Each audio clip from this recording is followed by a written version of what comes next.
नमस्कार, news point लेकर हाजिर हूं मैं राजीव। दोस्तों, मोदी एक बार फिर संविधान के नाम पर फंस गए हैं और इस बार भी मोदी और बीजेपी के सामने संविधान का सवाल खड़ी करने वाली कांग्रेस ही है। दरअसल आज राहुल गांधी ने प्रयागराज में संविधान सम्मान सम्मेलन में जो भाषण दिया है उसमें फिर वही सारे सवाल निकले जिनके जवाब देना बीजेपी के लिए टेढ़ी खीर हो चुका है। जी हां, लगातार संविधान की बात होती रही। 2024 का जो बीता हुआ चुनाव, लोकसभा का चुनाव, और उसके बाद फिर से राहुल गांधी अगर संविधान का जिक्र कर रहे हैं तो कहीं ना कहीं ये मामला दूर तक जरूर जाएगा और प्रधानमंत्री नरेंद्र मोदी के लिए और बीजेपी के लिए ये टेढ़ी खीर से ज्यादा और कुछ नहीं। और सबसे बड़ी बात कि यहां से उनकी परेशानियां बढ़ती हुई नजर आती हैं। इसके अलावा बीजेपी जम्मू कश्मीर चुनावों से पहले अब जिस तरह अनुच्छेद 370 के मुद्दे को देश भर में फैला रही है और नेशनल कॉन्फ्रेंस के साथ कांग्रेस के गठबंधन पर कांग्रेस को घेरने की कोशिश कर रही है, उससे भी बीजेपी की कमजोरी दिख रही है। इन सब मसलों पर विस्तार से हम आगे चर्चा करेंगे, लेकिन उससे पहले सुनिए राहुल गांधी के भाषण का। आज जो प्रयागराज में भाषण दे रहे थे उस भाषण के इस हिस्से को जरूर सुन लीजिए, यहां से चर्चा आगे बढ़ाएंगे। जो कह रहे हैं राहुल गांधी, और एक नहीं बल्कि और भी कई सारी बातें इन्होंने कही हैं, लेकिन पहले इसको सुनिए। ये प्रयागराज में कुछ दिन पहले मैं रायबरेली गया था और वहां मुझे मोची की दुकान दिखी तो मैं वहां रुक गया। मैं उनके पास जाके बैठ गया, समझना चाहता था ये कर क्या रहे हैं। बातचीत हुई और मैं उनको देख रहा था। मोची हैं, हाथ में अनलिमिटेड स्किल थी उनकी।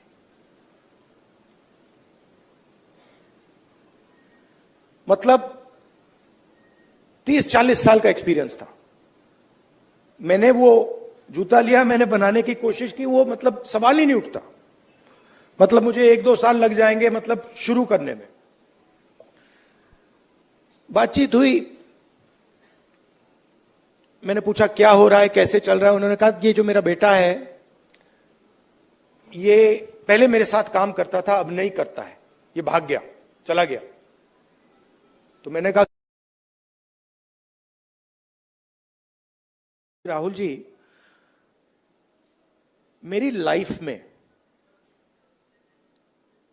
सिर्फ एक व्यक्ति ने, मेरे पिता ने मेरी रिस्पेक्ट की है और किसी ने मेरी रिस्पेक्ट नहीं की। और ये सब लोग मेरा मजाक उड़ाते हैं। तो मैंने कहा, उनसे कहा कि तुम्हें मालूम कैसे कि मजाक उड़ाते हैं? नहीं, कभी कभी तो मुझे सीधा बोल देते और कभी कभी दूसरे लोग मुझे आके कहते हैं। मैं जब जा रहा था मैं सोच रहा था इतना हुनर है, इतनी स्किल है और किसी से इनको इज्जत नहीं मिल रही। और ऐसे हजारों लोग हैं और ये हिंदुस्तान में हर रोज हो रहा है। तो सुन रहे थे आप, राहुल गांधी ने सुल्तानपुर के रास्ते में मोची रामचैत से मुलाकात की थी, आपको याद होगा। और उस मुलाकात को आज नई तरह से राहुल गांधी ने याद किया और देश में हुनरमंद कामगारों के महत्व को सामने रखा। असल में राहुल गांधी लगातार देश में अलग अलग वर्गों के बीच पहुंच रहे हैं और उनसे उनके कामों को, उनके जीवन को, उनकी समस्याओं को, इन तमाम चीजों को वो सुन रहे हैं। देश की जनता को जो सुनेगा और समझेगा वही संविधान का सम्मान भी समझ सकेगा, क्योंकि हमारा संविधान हम भारत के लोगों के लिए ही है। आप उसकी प्रस्तावना को देखिए जिसकी शुरुआत होती है हम भारत के लोग, भारत को एक प्रभुत्व संपन्न राष्ट्र। तो ये जो बनाने की बात होती है यही यहां पर राहुल गांधी भी करने की कोशिश कर रहे हैं। लेकिन मोदी को इसमें कभी कम्युनल सिविल कोड दिखता है तो कभी कोई और खामी दिखती है।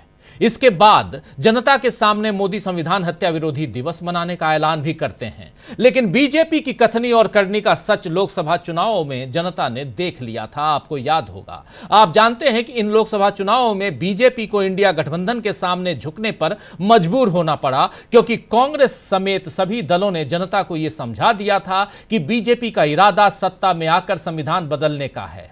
खुद बीजेपी के नेताओं ने इसी तरह के बयान दिए भी थे कि हमारी सरकार अब आई और 400 पार का नारा जो है वो बुलंद हो गया, तो हम संविधान बदलने आ रहे हैं। जब मोदी को यह बात समझ में आई कि इससे नुकसान हो रहा है, तो वो संविधान को माथे से लगाने लगे। लेकिन जो नुकसान होना था वो हो ही गया, और इसके बाद मोदी ने संसद में वक्फ बोर्ड संशोधन से लेकर ब्रॉडकास्ट बिल और लैटरल एंट्री वाले जो भी फैसले लिए, उनमें भी संविधान की भावना का अपमान ही दिखा। नतीजा यह हुआ कि मोदी को अपने फैसलों से पलटना पड़ा। अब विधानसभा चुनावों से पहले फिर से राहुल गांधी ने संविधान के सवाल को खड़ा कर दिया है। राहुल गांधी ने संविधान के मामले में आज एक बार फिर मोदी पर चुटकी ली, और चुटकी लेते हुए उन्होंने साफ साफ जो कुछ दिखाया, जो कुछ बताया, वो काबिले गौर है। यहां पर आप गौर कीजिए, गौर फरमाइए, इसलिए क्योंकि राहुल गांधी कहीं ना कहीं यहां से नरेंद्र मोदी को घेरने की कोशिश, और वो भी प्रयागराज में जब संविधान बचाओ, संविधान सम्मान की बात कर रहे हैं, उसे बचाओ की बात कर, बचाने की बात कर रहे हैं, तो ये बाइट सुनना जरूरी है। सुनिए जरा क्या कुछ कह रहे हैं राहुल गांधी। वो मोदी जी मॉडल चलाने की कोशिश कर रहे हैं, महाराजा वाला, वो शहंशाह वाला मॉडल। हमने मोदी जी को यह करवा दिया।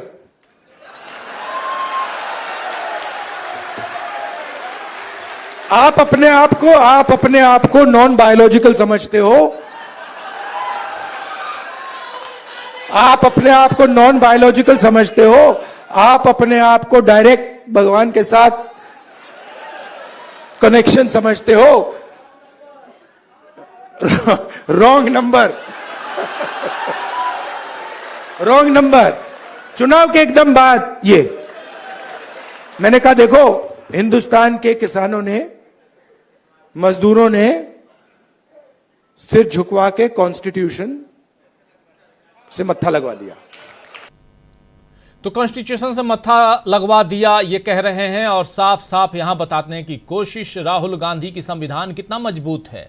आप जानते हैं इसी संविधान के तहत लोगों को, और खासकर भारत की जनता को, भारत के नागरिक को वो सम्मान मिलना चाहिए जो संविधान में लिखा हुआ है। और इसके साथ साथ जाति आधारित जनगणना एक प्रमुख मुद्दा है राहुल गांधी का, जिस पर राहुल गांधी ने जो आज बात कही है वो बहुत दूर तलक जाएगी, क्योंकि राहुल गांधी ने इस मसले पर साफ साफ कह दिया कि मैं इसे पॉलिटिकल फायदा और नुकसान की बात नहीं देखते हुए सीधे वो काम कभी कभी करने की कोशिश करता हूं, और इसको भी उसी हिसाब से देखता हूं जिसमें देश की जनता का फायदा हो। सुनिए जरा क्या कुछ कह रहे हैं जाति आधारित जनगणना। इसके बाद बहुत देर तक, लगभग 5 मिनट तक राहुल गांधी बोल नहीं पाए, और तमाम लोगों की तालियां और नारे और सम्मान सब कुछ यहां नजर आए। और लेकिन सुनिए पहले राहुल गांधी का यह मामला क्या था, कह क्या रहे थे, सुनिए। जो सीरियस राजनेता होते हैं उनकी लाइफ में कभी कभी राजनीति से आगे चीज बढ़ जाती है। मैं जाति जनगणना राजनीति के लिए नहीं कर रहा हूं, यह आप मत सोचिए। मुझे इसमें इंटरेस्ट नहीं है।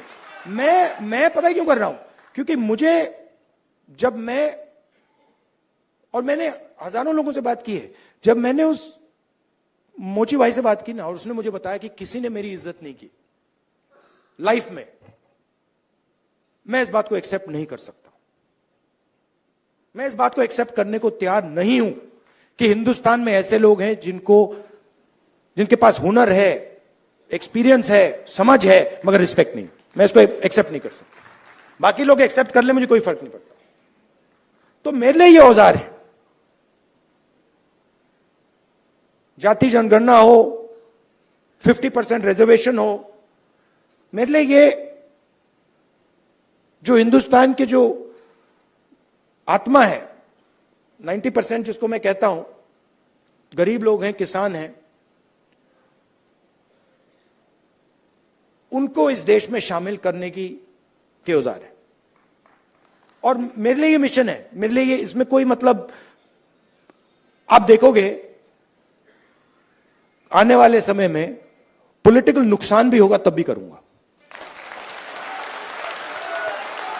आप देख लेना।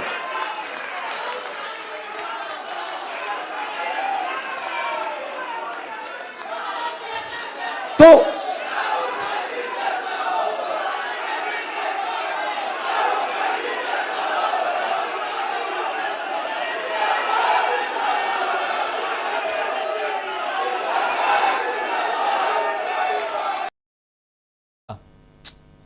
तो सुन रहे थे आप। इधर जम्मू कश्मीर, ये जो अभी आपने देखा ये बहुत महत्वपूर्ण था, ये लंबा चला है, हालांकि इसे हमने बीच में ही रोक दिया, लेकिन ये लंबा चला है। राहुल गांधी बोल नहीं पाए क्योंकि उन्होंने कहा कि अगर पॉलिटिकल नुकसान भी हो तब भी इसको मैं करूंगा। ये अपने आप में एक बहुत बड़ा बयान है।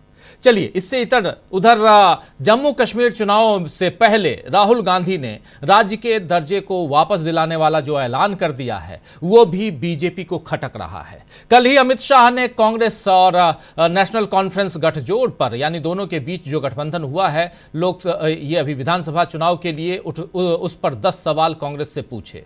उसके बाद आज पूरे देश में बीजेपी के मुख्यमंत्रियों समेत तमाम बड़े नेताओं को इसी काम पर लगा दिया गया कि वो आर्टिकल 370 पर कांग्रेस को घेरे। आज देश भर में बीजेपी ने इसके लिए प्रेस कॉन्फ्रेंस की। बीजेपी की इस कवायद से क्या कोई फायदा होगा ये तो बाद में पता चलेगा, वक्त बताएगा। लेकिन आज पवन खेड़ा ने जो अमित शाह को घेरा है और अमित शाह से पूछ लिया कि पीडीपी के साथ गठजोड़ जो आपने किया था पहले, उसके मैनिफेस्टो को क्या आपने पढ़ा है कि पीडीपी और बीजेपी ने मिलकर जो सरकार बनाई थी 2014 में, उसका मैनिफेस्टो क्या कह रहा है, उस समय क्या था और आज क्या है, क्या आपने पढ़ा है?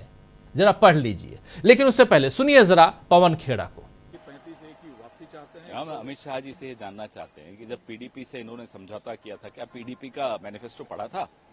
चलिए, पीडीपी का मैनिफेस्टो नहीं पढ़ा होगा जिसमें इंडिया और पाकिस्तान दोनों की करेंसी के बारे में जिक्र था कि दोनों को लागू किया जाएगा, जिसमें सेल्फ रूल के बारे में बड़ा लंबा चौड़ा डॉक्यूमेंट था।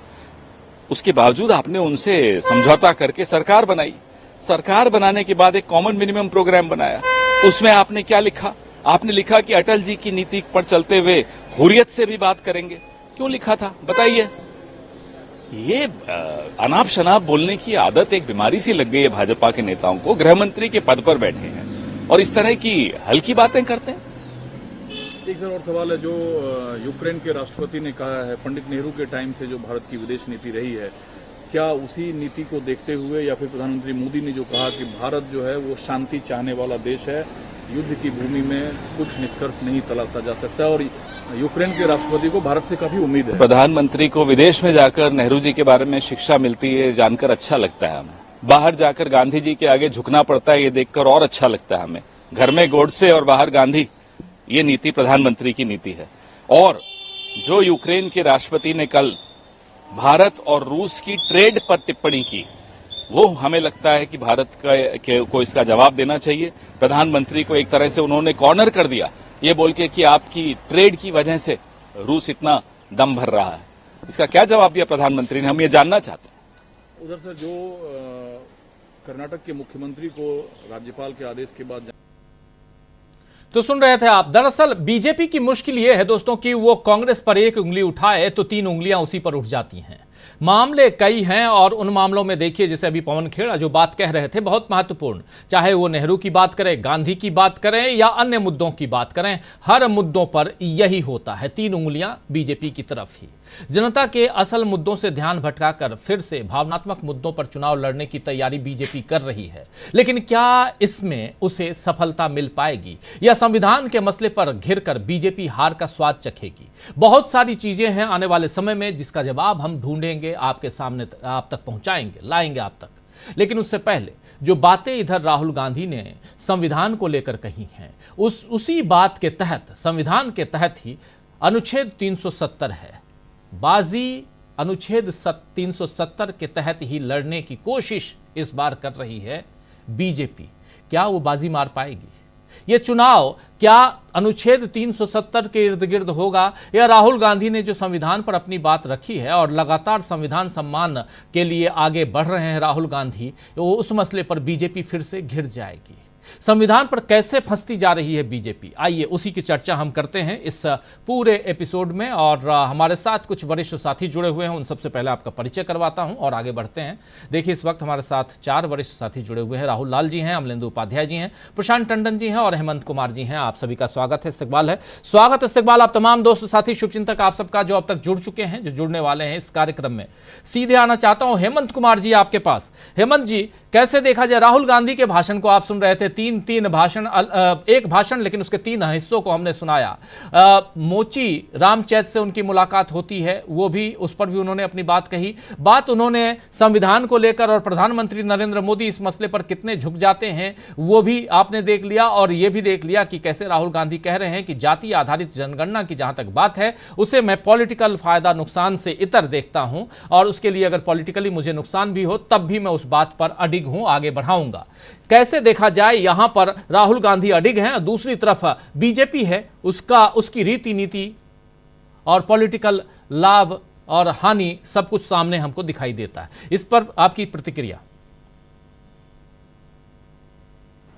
राहुल गांधी ने जो बात कही है उसमें सबसे मुझे लगता है कि जो महत्वपूर्ण बात जो है, जिसको आप कह सकते हैं कि बिल्कुल केंद्र में जो बात है, जब उन्होंने कहा कि मुझे राजनीतिक नुकसान भी अगर हो तब भी मैं जाति जनगणना की मांग करूंगा और उस पर अडिग रहूंगा, तो ये सिर्फ उनके कमिटमेंट को ही नहीं दिखाता है बल्कि उन लोगों को भी एक तरह से संदेश देता है जो इस बात पर लगातार उंगली उठाते रहे हैं या ये आशंका जताते रहे हैं कि राहुल गांधी जो नैरेटिव सेट करना चाह रहे हैं वो उनकी पार्टी में बहुत उसको इंडोर्समेंट नहीं मिलता है। और दूसरी बात यह है कि ये सिर्फ कहने की बात है और करने में पता नहीं कांग्रेस कितना कर पाएगी। लेकिन राहुल गांधी ने जब यह बात कही तो उससे साफ साफ लग रहा है कि वो जो आशंका, जो आलोचक जो आशंका जताते रहे हैं, तो आलोचकों की आशंकाओं में ये बात अंतर्निहित रहती है कि कांग्रेस को नुकसान हो सकता है, तो राहुल गांधी ने साफ कर दिया कि मैं नुकसान उठा करके भी यह काम करूंगा। तो यह एक बड़ा मैसेज है और यह उस बादल को छटने देने का भी एक तरह से मुझे लगता है कि रास्ता है कि जिसके जरिए ये बताया जा रहा था कि शायद पता नहीं कांग्रेस इस पर कितना आगे चलेगी, उनकी पार्टी के लोगों का कितना साथ मिलेगा। तो ये सब तो अभी तय होना बाकी है, लेकिन राहुल गांधी के कमिटमेंट में कोई भटकाव नहीं है, कोई उसमें कमजोरी नहीं है, ये बात साफ साफ दिखी। दूसरी ओर जब प्रधानमंत्री जी के बारे में वो कहते हैं तो ये साफ साफ दिखता है कि जो प्रधानमंत्री जी संसद में जाते हैं, संविधान को उठाकर अपने माथे पर लगाते हैं, उन्हीं प्रधानमंत्री जी के रहते हुए उनके राजकाज में संविधान को ताक पर रख करके, कानून को ताक पर रख करके इस देश में ऐसे ऐसे उदाहरण पेश किए जा रहे हैं, चाहे वो दलितों के खिलाफ हो, अल्पसंख्यकों के खिलाफ हो। आप जो मध्य प्रदेश के ये छतरपुर वाली जो घटना है, उस घटना के जरिए तो पूरा तो समझिए कि संविधान और कानून को ताक पर रख देने वाली बात है कि आपको किसी चीज की मर्यादा का कोई ख्याल नहीं है, आप कुछ भी कर सकते हैं, ये दिखाने के लिए कि हमारी नजर में एक समुदाय विशेष की कोई अहमियत नहीं है, उसको हम चाहे तो बुलडोज कर दें, उसको चाहे तो जमींदोज कर दें। तो जो संविधान की रक्षा का सवाल जो राहुल गांधी उठा रहे हैं, वो उसके बरक्स अगर आप देखें कि संविधान को खतरा कहां से आ रहा है। अब हम लोग बहुत सिद्धांत की बात न करें, अगर जमीन पर उतर करके देखें तो वो साफ साफ दिखाई देता है कि इतना बड़ा हिंडनबर्ग की जो रिपोर्ट आई, पूरा आप प्रधानमंत्री उसमें घिरे, आपने जवाब देने के बदले में संसद की कार्रवाई बंद करा करके निकलना जरूरी समझा। आज पूरा का पूरा फोकस आपका जो है वो पश्चिम बंगाल पर आप केंद्रित किए हुए हैं। लग रहा है कि आपके सामने कोई एजेंडा नहीं है, आपने सीबीआई को लगा दिया है, सुप्रीम कोर्ट ने सुओ मोटो पूरा ये लिया हुआ है, उसके बावजूद आप वहां से हट नहीं रहे हैं। आज मैं एक चैनल को देख रहा था, उसमें ये कहा, उसका जो वीडियो था जिसको अपलोड किया गया था, उस पर उसका थंबनेल हेडिंग था कि ममता बनर्जी जो है वो संजय राय को मटन खिला रही हैं। उसका डिस्क्रिप्शन जब वो उसका रिपोर्टर जब दे रहा है वीडियो में, तो कहता है कि शुक्रवार को जेल मैनुअल के मुताबिक कैदियों को मटन खिलाया जाता है, इसलिए संजय राय को मटन खिलाया गया। डिस्क्रिप्शन क्या है समझ लीजिए, हेडिंग क्या है।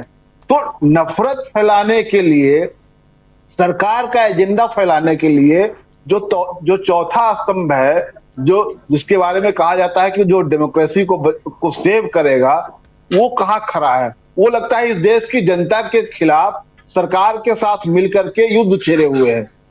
तो संविधान को वहां भी खतरा है। तो ये इन खतरों को लेकर के जब राहुल गांधी बात करते हैं, उस मोची की जब बात करते हैं जिसकी आवाज कोई नहीं सुनता है, जिसको सम्मान नहीं देता है, जो सम्मान का जो सवाल है, जो लोग आज सवाल उठाते हैं कि दलितों को आरक्षण मिल गया, उसमें क्रीमी लेयर पैदा हो गया और वो सब आगे चले गया, अपने ही लोगों का ये हक खा रहे हैं, उनके साथ उनको तो ये बात समझ में आनी चाहिए कि जो सामाजिक सम्मान का जो मसला है, जिसको बाबा साहब ने बहुत पहले जब संविधान लागू हो रहा था उसको उन्होंने रेखांकित किया था कि हम एक ऐसे इसमें प्रवेश कर रहे हैं जब राजनीतिक समानता तो होगी, लेकिन सामाजिक और आर्थिक असमानता के दौर में रहेंगे, और जब तक इसको खत्म नहीं किया जाएगा, जब तक इसको पाटा नहीं जाएगा, तो हमारे लोकतंत्र पर खतरा बना रहेगा। तो ये जो इन खतरों को जो रेखांकित किया था बाबा साहब ने, उसको राहुल गांधी उसको एड्रेस कर रहे हैं। तो ये है संविधान पर खतरे का सवाल। तो मैं समझता हूं कि राहुल गांधी ने जो कदम उठाया, जो लोकसभा चुनाव से पहले, लोकसभा चुनाव के दौरान जो उन्होंने नैरेटिव सेट किया, इस नैरेटिव को डिरेल करने के लिए बीजेपी बहुत कोशिश कर रही है। पश्चिम बंगाल का मसला जो है उसको लार्जर देन लाइफ बना करके, इसीलिए उसको नेशनल मीडिया लगातार उसको फोकस कर रहा है, ताकि जो बड़ा सवाल है, जो प्रधानमंत्री जिससे घिरते हैं, उन सवालों को किनारे किया जाए और इस जो नैरेटिव उनके खिलाफ जब बन रहा है कि आप संविधान के खिलाफ हैं, लोकतंत्र के खिलाफ हैं, इस नैरेटिव को खत्म किया जाए। तो राहुल गांधी ने इसको बखूबी समझा है कि ये अपना फोकस पॉइंट हटाना नहीं है हमको, ये कुछ भी करते रहे लेकिन हमको अड़े रहना है। वो कुछ भी बोले लेकिन हमको संविधान और लोकतंत्र के सवाल पर अड़े रहना है।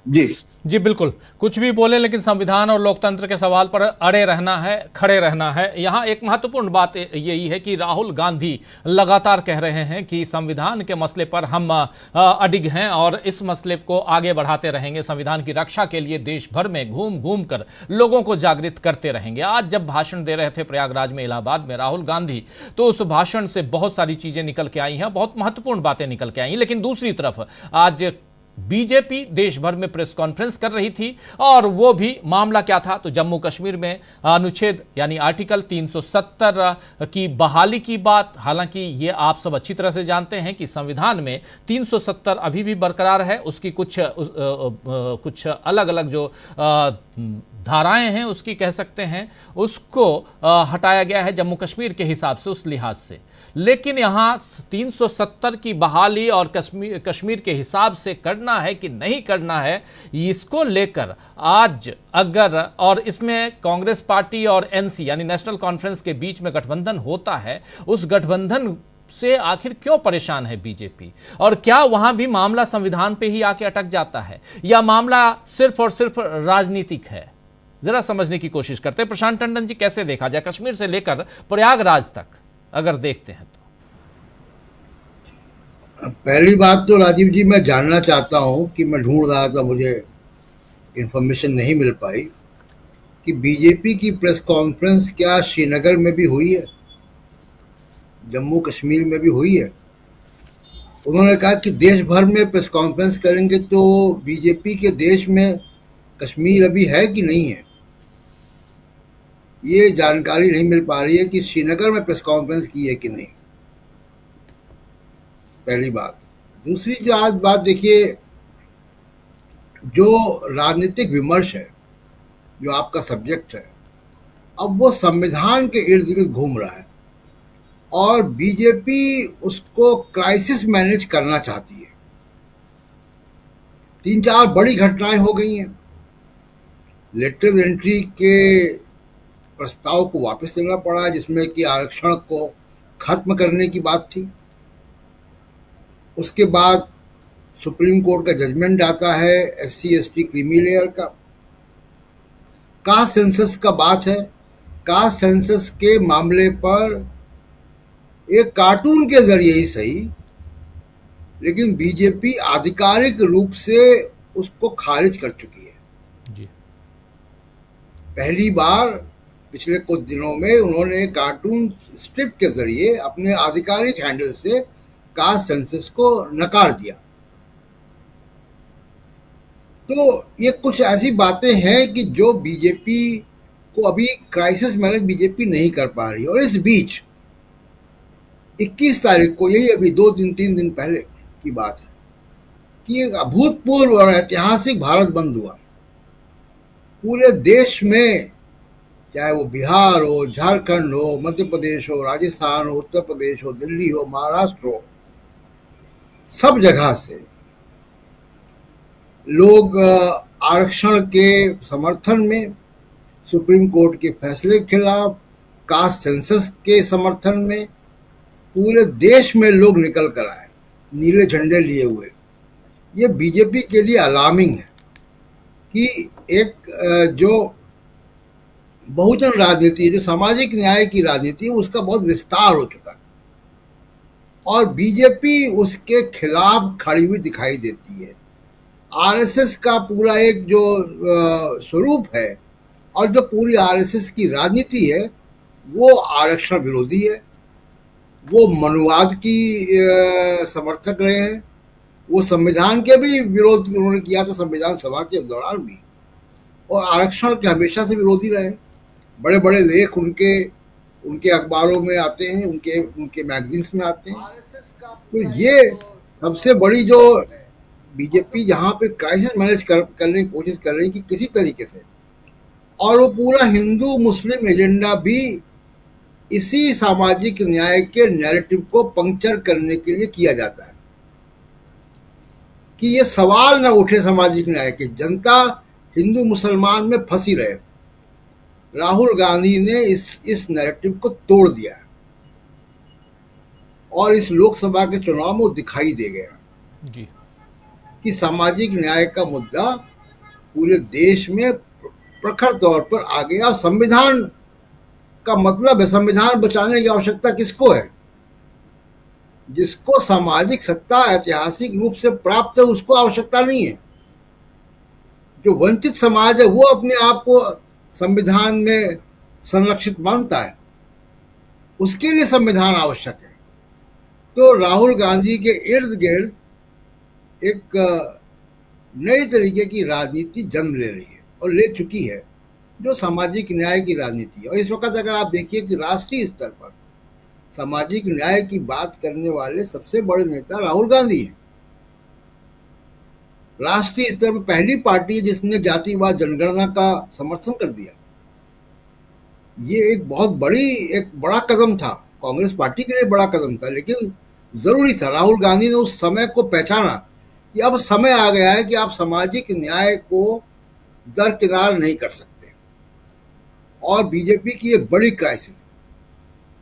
सोशल मीडिया पे भी बीजेपी इस नैरेटिव को संभालने की कोशिश कर रही है, लेकिन संभल नहीं पा रहा। अब सामाजिक न्याय की बात उनकी आईटी सेल के अध्यक्ष, जिनका नाम अमित मालवीय है, वो करेंगे तो बात बनेगी नहीं। तो इसलिए अभी वो लेकर आए हैं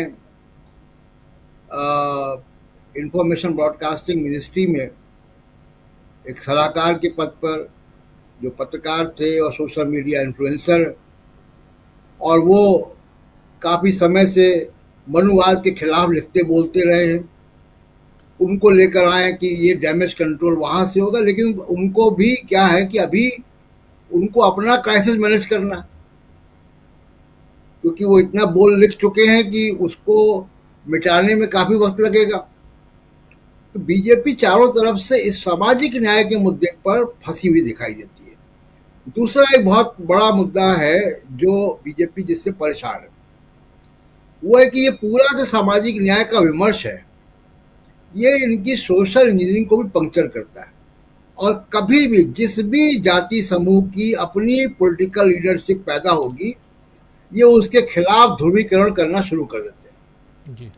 चाहे वो यादव हो, चाहे वो जाटव हो, चाहे वो जाट हो, मराठा हो, जिस भी समूह के पास अपनी पॉलिटिकल लीडरशिप आती है उसके खिलाफ बीजेपी ध्रुवीकरण शुरू करती। वो सोशल इंजीनियरिंग है। ऐसा नहीं है कि जो जातियां अभी जिनको क्रीमी लेयर मानकर बाहर किया गया या वो किया गया कि इनको quota within quota supreme court ने किया, कल को उनके पास पॉलिटिकल लीडरशिप होगी तो बीजेपी उनके खिलाफ ही राजनीति करेगी जी। जाट तो कल तक बीजेपी के साथ थे ना। जब जाट के पास पॉलिटिकल लीडरशिप आई, जब उनका असर्शन हुआ तो आपने किनारे कर दिया, उनको इस्तेमाल किया, उसके बाद खट्टर को आपने बना दिया। तो ये बीजेपी की नीति रही है।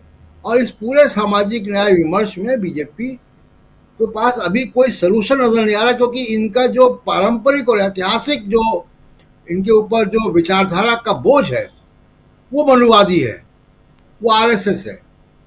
तो इससे वो विंडो ड्रेसिंग करके किसी एक व्यक्ति को लाकर सामने खड़ा करके कोई एक सोशल मीडिया नैरेटिव चला के कर नहीं सकते। और राहुल गांधी ने इनको इसलिए जातिवाद जनगणना में फंसा दिया है। नरेंद्र मोदी की मजबूरी है कि वो जातिवाद जनगणना का समर्थन नहीं कर सकते, और जातिवाद जनगणना का समर्थन नहीं करेंगे तो उनकी कंस्टिट्यूएंसी भी खिसकेगी। अब इतना बड़ा नैरेटिव हो गया। उसकी तोड़ क्या है? हिंदू मुसलमान राजनीति। बुलडोजर चला के एक नैरेटिव खड़ा करो मुसलमानों के खिलाफ और उन चीजों को पीछे करो। ये राजनीति अब कामयाब होती हुई दिखाई नहीं दे रही। राजीव जी बिल्कुल, ये राजनीति कामयाब कैसे होगी? आखिर नफरत की राजनीति कामयाब ऐसे भी नहीं होती है। और यहां पर राहुल गांधी जो बात संविधान को लेकर कह रहे हैं, उसी संविधान के तहत बहुत सारी चीजें, और उसमें अब चूंकि जम्मू कश्मीर में चुनाव का वक्त है और 10 साल बाद वहां चुनाव हो रहे हैं, और वैसे में 370 फिर से अनुच्छेद 370 फिर से याद किया जा रहा है, और उसके तहत इस पूरे नैरेटिव को, चुनावी नैरेटिव को सेट करने की कोशिश में बीजेपी लगी हुई है। यहां भी मसला जो है वो संविधान का ही है। बार बार आखिर क्यों बीजेपी संविधान के मसले को खुद लेके आती है? आप बैल बुंझे मार वाली स्थिति पे क्यों चली आती है बीजेपी? राहुल लाल जी, कैसे आप देखते हैं बीजेपी 370 अब एक्चुअली लोकसभा चुनाव में उससे पहले राम मंदिर का उद्घाटन, उसका एक मसला ये भी था, और इस मामले को काफी आगे तक लेके गए, लेकिन राम मंदिर का मामला आगे नहीं बढ़ पाया, चुनाव में उससे फायदा नहीं हो पाया। अब 370 लेके आए हैं, क्या लगता है इससे फायदा होगा? और जब राहुल गांधी इसी वक्त संविधान की बात छेड़ते हैं और साफ साफ कहते हैं कि हमने संविधान को सिर माथे पे लगवा दिया, तो इससे तो परिस्थितियां अलग ही बदलती हुई नजर आती हैं। राहुल लाल जी, मामले को भारतीय जनता पार्टी जितना जोर शोर से उठा रही है, वो 370 अब बीजेपी को ही महंगा पड़ता हुआ दिख रहा है। राजीव जी, वो स्थितियां था ना, जितना राम मंदिर के मामले को उठा रहे थे और राम मंदिर के मामले में बीजेपी फंस रही थी, 370 के मामले को जब वो उठाते हैं तो सवाल ये पूछा जाता है कि आखिर 370 कोई आज तो बदला नहीं है भाई। 5 अगस्त 2019 370 के हटे हुए अब 5 साल हो चुके हैं। तो ऐसे स्थितियों में 370 के हटने के मायने क्या है? क्या जो वादे किए गए थे 370 हटने के बाद वो विकास क्या हो पाया वहां पे? अगर वो विकास हो पाया तो फिर अभी मैं एक नेशनल टीवी चैनल पे था, वहां पे कुछ तमाम यही डिबेट चल रहा था राजीव जी कि 370 को लेके। लेकिन जब मैंने ये सवाल खड़ा किया बीजेपी प्रवक्ता के सामने में कि भाई 370 से इतना ज्यादा विकास आपने कर दिया, आपने दावे पूरे कर दिए, तो फिर कश्मीर घाटी में आप उम्मीदवार खड़ा करने में सक्षम क्यों नहीं हो पाए? तो वो कह रहे थे कि रणनीति का हिस्सा। रणनीति का हिस्सा क्या? जमानत जब्त हो जाते हैं, आप दूसरे पार्टियों के ऊपर हमला करते हैं जमानत जब्त पार्टी का। तो मामला यही है राजीव जी, दुनिया जान रही है कि चाहे आतंकवाद का मामला, नोटबंदी के समय भी इन्होंने कहा था कि पत्थरबाजी बंद हो जाएगी, वहां तमाम सुरक्षा की स्थितियां बन जाएंगी, वो चीजें नहीं हुई। अभी भी जो है कि जम्मू कश्मीर में अगर आप 5 साल बाद आप चुनाव करा रहे हैं, 10 साल बाद चुनाव हो रहे हैं, ये कितनी दुखद स्थिति है। पूर्ण राज्य का दर्जा का जो मांग है वो बिल्कुल एक वैधानिक मांग है।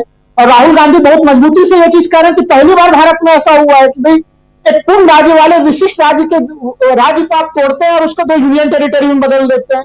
तो वो मामला इनका नहीं चलने वाला। देखिए, संविधान का जो मामला हमें लग रहा है कि राजीव जी, आज राहुल गांधी ने जो बातें प्रयागराज में कही है वो बहुत ही ऐतिहासिक है। उनके स्पीच को मैं हिस्टोरिकल स्पीच मानता हूं, क्योंकि जिस तरह से उन्होंने मोची से वो पूरी यात्रा उन्होंने शुरू की और जो उन्होंने बताया कि भारतीय समाज की स्थिति क्या है, यहां पे स्किल डेवलपमेंट की हम लोग बातें करते हैं लेकिन स्किल को सम्मान नहीं मिलता है। जिस मोची से सुल्तानपुर में मिले थे उसके बारे में जो उन्होंने बताया और जिस तरह से वर्णन उन्होंने रखा कि एक तरह से जातिगत जनगणना को कहां ले जाना चाहते हैं। राहुल गांधी ने जो चीजें कही कि भाई 10 अगर इंजन है हमारे गाड़ी में, उस 10 में से एक ही इंजन काम कर रहा है, बाकी 9 इंजन को अपने सिस्टम से बाहर रखा हुआ है। वो अलग अलग भेदभाव के कारण वो देश के निर्माण में वो संभाव्यता नहीं दे पा रहे हैं। तो आप एक इंजन चालू रख के बाकी 9 इंजन को निष्क्रिय करके आप सुपर पावर नहीं बन सकते हैं। तो स्किल डेवलपमेंट प्रोग्राम देखिए, बड़ी बखूबी से राजीव जी उन्होंने बातें रखी, कांग्रेस पीरियड के बारे में भी बात रखी और आज के जमाने के बारे में भी बात रखी कि भाई स्किल, एक व्यक्ति एक मोची स्किल सीखता है, 40 साल में स्किल सीखता है। उन्होंने अपना अनुभव बताया कि हम जब उसकी जूते की सिलाई करने का प्रयास किया तो मैं सिलाई नहीं कर पा रहा था, मैं उस सिलाई करने में हमें 2 साल सीखने में लग जाएंगे हमें। और वैसे व्यक्ति का अनुभव यह है कि उसके इस पूरे स्किल को केवल उसके पिताजी ने ही सम्मान दिया, बाकी किसी ने सम्मान नहीं दिया। तो अगर हम लोग स्किल डेवलपमेंट प्रोग्राम चला और वहां पे जातिगत भेदभाव के कारण समाज के अलग अलग हिस्से में जो स्किल्स परंपरागत तौर पे हैं, उस स्किल को हम सम्मान नहीं देंगे तो ये देश कैसे आगे बढ़ेगा। तो जातिगत जनगणना, फिर उसके बाद उस स्किल को प्रयोग करना, देश को आगे बढ़ा के आगे ले जाना। और जिस तरह से राहुल गांधी ने लाइन सीधे सीधे कह दी कि भले ही हमें नुकसान हो राजनीतिक तौर पे, नुकसान भी है, लेकिन हम इस मांग से पीछे नहीं हटेंगे। और जो उन्होंने उदाहरण दिया, जो आपने दिखाया अभी कि भाई दांत में दर्द हो तो कौन विरोध करेगा कि एक्सरे नहीं होनी चाहिए, तो फिर ये टीवी चैनल और तमाम लोग क्यों विरोध कर रहे हैं कि जातिगत जनगणना नहीं होनी चाहिए। जिस स्तर पे जहां पे वो जातिगत जनगणना के मामले को लेके गए हैं, सामाजिक न्याय के मामले को लेके गए हैं, प्रशांत टंडन जी बिल्कुल सही कह रहे थे कि जो 21 अगस्त को भारत बंद हुआ उसमें वो चीजें दिख रही हैं। और अब जो हिंदू मुसलमान करने की तमाम कोशिशें हो रही हैं राजीव जी, वो कोशिशें बिल्कुल विफल हुई है। मैंने आपको पहले भी बताया था कि जब हमारे घर के सामने से, आपने देखा है कि गाजियाबाद में जहां जीटी रोड पे मेरा घर है, मेरे सोसाइटी के बगल में मस्जिद भी है राजीव जी, वो भी आपने देखा है। उस मस्जिद के सामने में मस्जिद वालों में आरओ का वाटर लगा हुआ है राजीव जी, उसमें ठंडा पानी गर्म पानी दोनों की सुविधा उपलब्ध है उसमें। और मैंने पहली बार देखा कि पहले कांवड़िया आते थे मस्जिद के सामने में जय श्री राम के नारे लगते थे, लेकिन इस बार इस सावन में जब कांवड़िया वहां से गुजर रहे थे तो बड़ी श्रद्धा भाव से मस्जिद के ठंडा पानी और मीठा पानी, जो दोनों पानी मिल रहे थे वहां पे आरओ वाटर, वो कांवड़िया आराम से पी रहे थे उसको।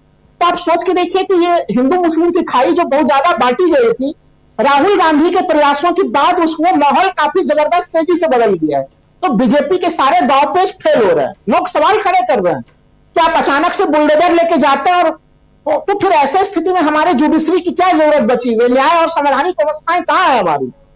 आप अभी उदयपुर के प्रकरण में देखिए राजीव जी कि भाई वन विभाग का जमीन केवल उसी वन विभाग का की तरफ से आरोप लगा कि वन विभाग की तरफ वो जमीन पे वो घर खड़ी थी उस युवक की जो चाकूबाजी में शामिल था, उसके घर को नोटिस देके गिरा दिया गया। बाकी पूरा मोहल्ला के वन विभाग के जमीन पे नहीं था। तो अगर वन विभाग को जमीन खाली करानी थी, केवल एक ही जमीन खाली कराने से वन विभाग को जंगल का विकास हो जाएगा उसमें। तो ये अब पहले जो एक पक्षी ढंग से मोदी जी कुछ भी कहते थे, बीजेपी कुछ भी कहती थी, अब उसके ऊपर काउंटर सवाल खड़े होने शुरू हो गए हैं वो। तो ये जो मैं मानता हूं कि जो आज राहुल गांधी ने बोला है, जातिगत जनगणना का मामले को जिस जगह पे वो ले गए हैं और संविधान के मामले को ले गए हैं, वो इसका बहुत काफी दूरदर्शी वाला प्रभाव दिखेगा राजीव जी इसका। जी बिल्कुल बिल्कुल, बहुत शुक्रिया। हमारे साथ जुड़ गए हैं श्रवण गर्ग साहब। गर्ग साहब, आपका स्वागत है। सीधे आपके पास ही आना चाहता हूं।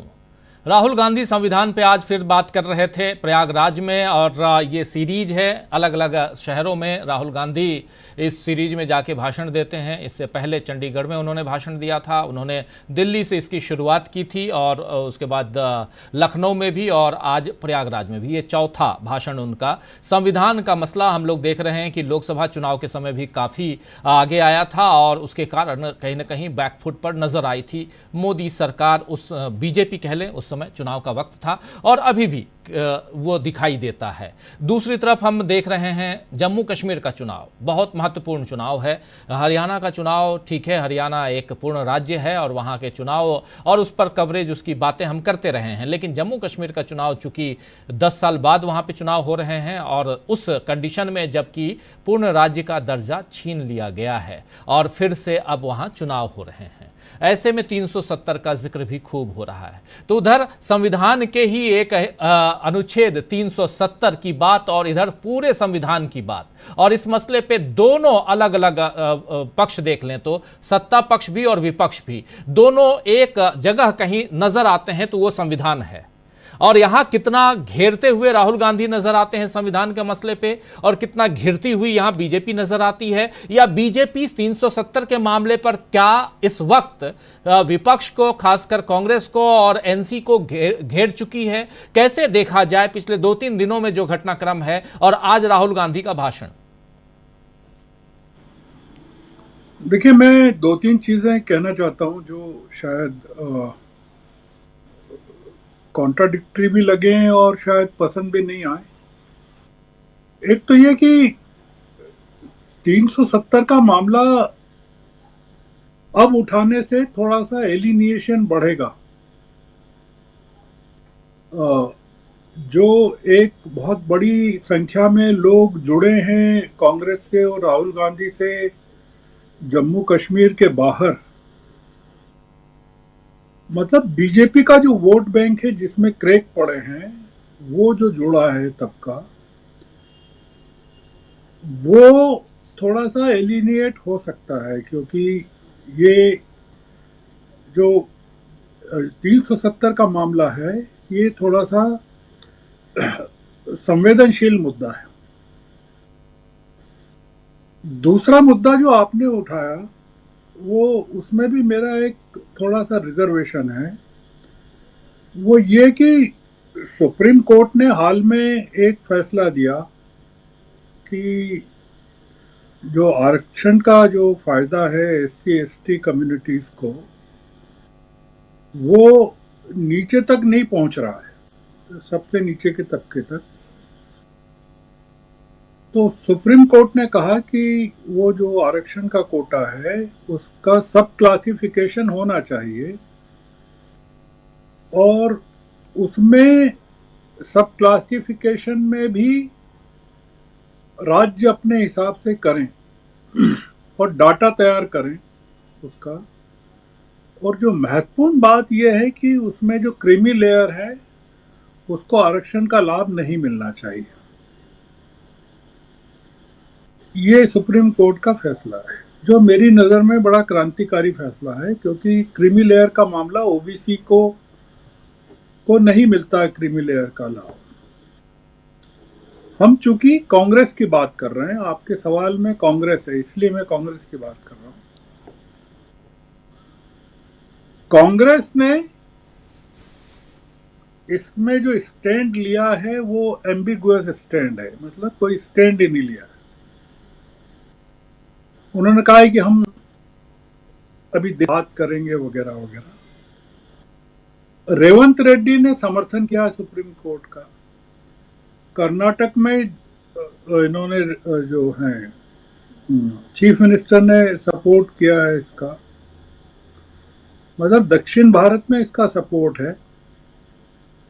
बिहार और झारखंड में कांग्रेस ने विरोध किया है और जेएमएम ने भी विरोध किया है, झारखंड मुक्ति मोर्चे ने भी विरोध किया है, जो कि इंडिया अलायंस का एक पार्टनर है। और एनडीए का मैं नहीं कह रहा हूं, एनडीए में तो चिराग पासवान ने विरोध किया, मैं अपन कांग्रेस की बात कर रहा हूं। ये जो मुद्दा है जो सुप्रीम कोर्ट ने कहा है, ये असल में एक तरह से जाति जनगणना है। वो इस तरह से जाति की जनगणना है कि आप समाज के सबसे एससी एसटी में सबसे नीचे के तबके को आप आरक्षण का लाभ पहुंचा रहे हैं और क्रीमी लेयर को खत्म कर रहे हैं। अब इसमें अगर कांग्रेस विरोध करती है या बंद के साथ खड़ी हो जाती है तो हमको ये लगता है कि कांग्रेस का जाति जनगणना का जो नारा है या कथन है वो, और सुप्रीम कोर्ट की जो भावना है वो, अगर सुप्रीम कोर्ट की भावना का विरोध करते हैं तो जाति जनगणना का जो नारा है वो कॉन्ट्राडिक्टरी हो जाता है, मतलब वो थोड़ा सा अलग पड़ जाता है। तो मतलब राहुल गांधी 370 का समर्थन कर रहे हैं कि नहीं मैं नहीं जानता, पर वो अगर नेशनल कॉन्फ्रेंस के साथ चुनाव लड़ रहे हैं और नेशनल कॉन्फ्रेंस का वो एक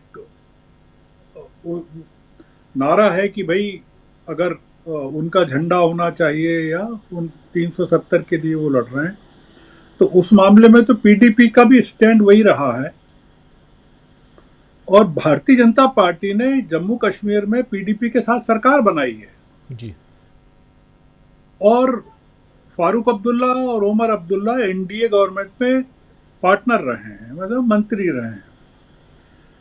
तो भारतीय जनता पार्टी से और एनडीए से पूछना चाहिए कि जब आप सरकार बनाते हैं जम्मू कश्मीर में, तब मुफ्ती महबूबा मुफ्ती की जो डिमांड है या उनका जो नजरिया है 370 को लेकर या झंडे को लेकर या कश्मीर को लेकर, उसके प्रति आपका कोई विरोध नहीं होता है।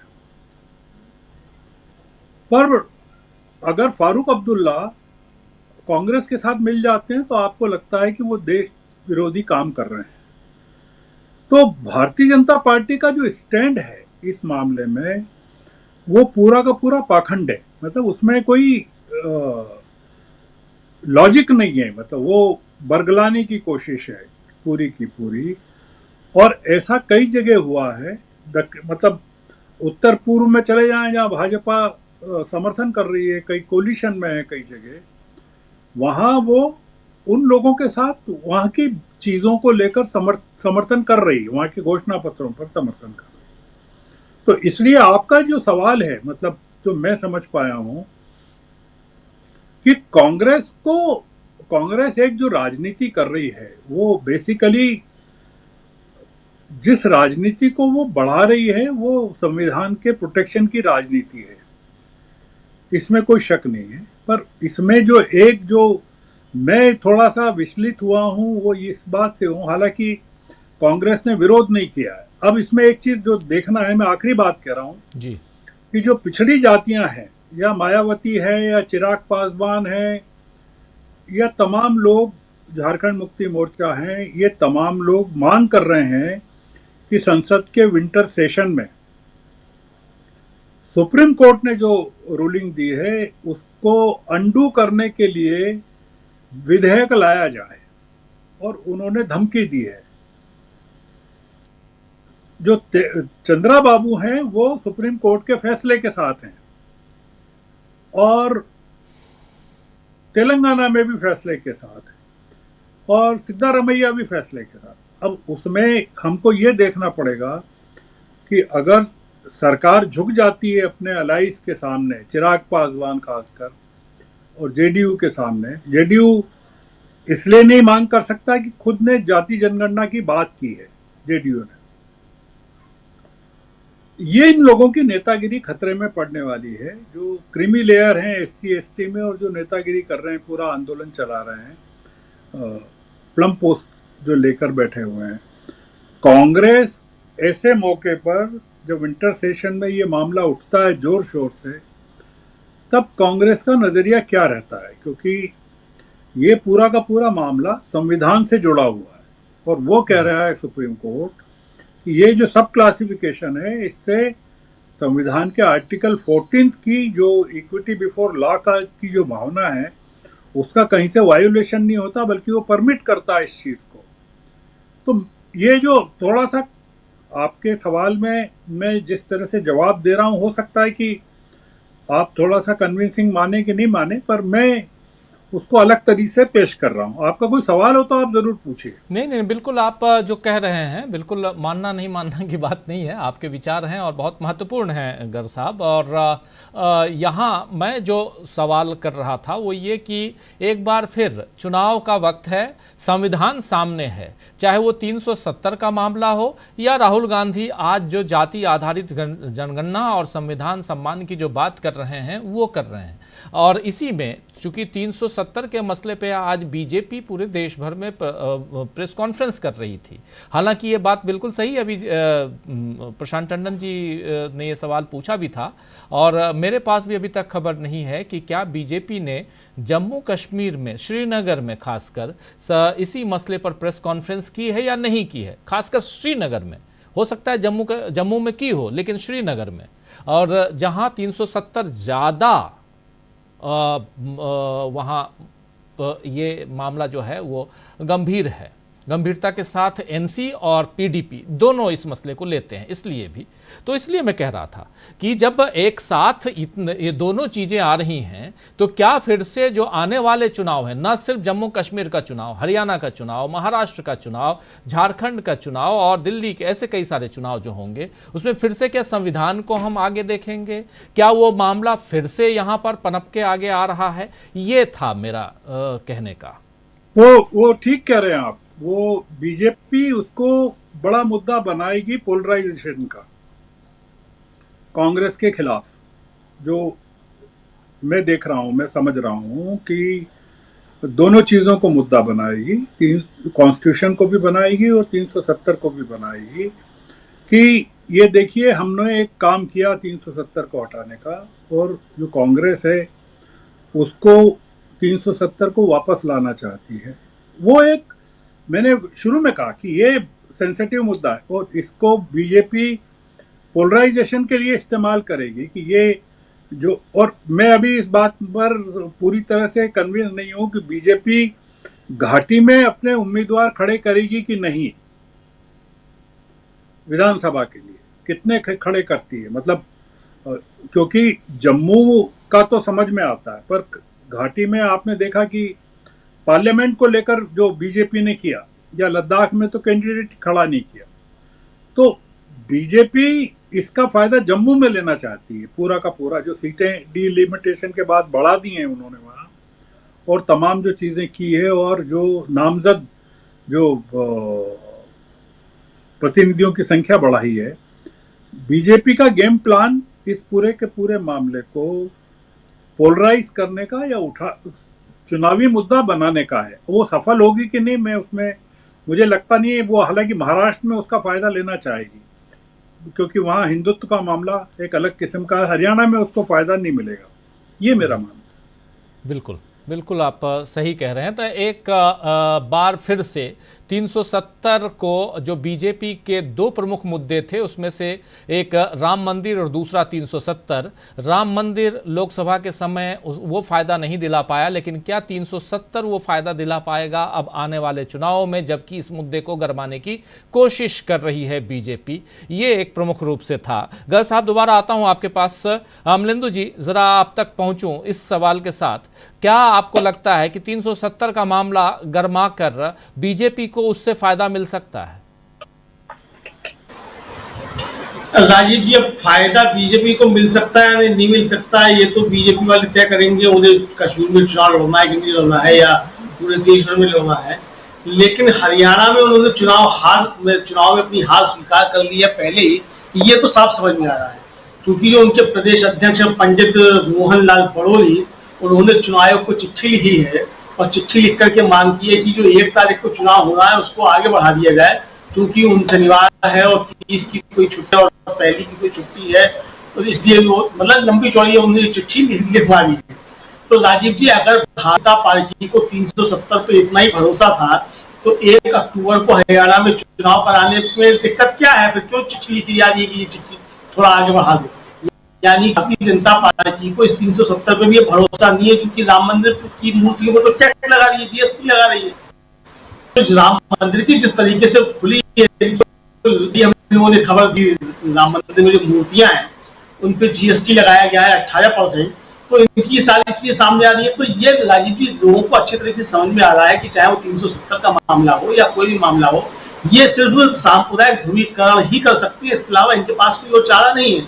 तो इनका मुद्दा यही रहेगा, ये चाहे 300 कश्मीर का चुनाव होता या नहीं होता, तब भी ये इसी तरीके के सांप्रदायिक ध्रुवीकरण की बातें करते। अब कश्मीर का चुनाव है तो जाहिर सी बात है कि कश्मीर के चुनाव के साथ साथ ये बाकी देश में भी कश्मीर को मुद्दा बनाएंगे, जो कि पहले भी रहे हैं।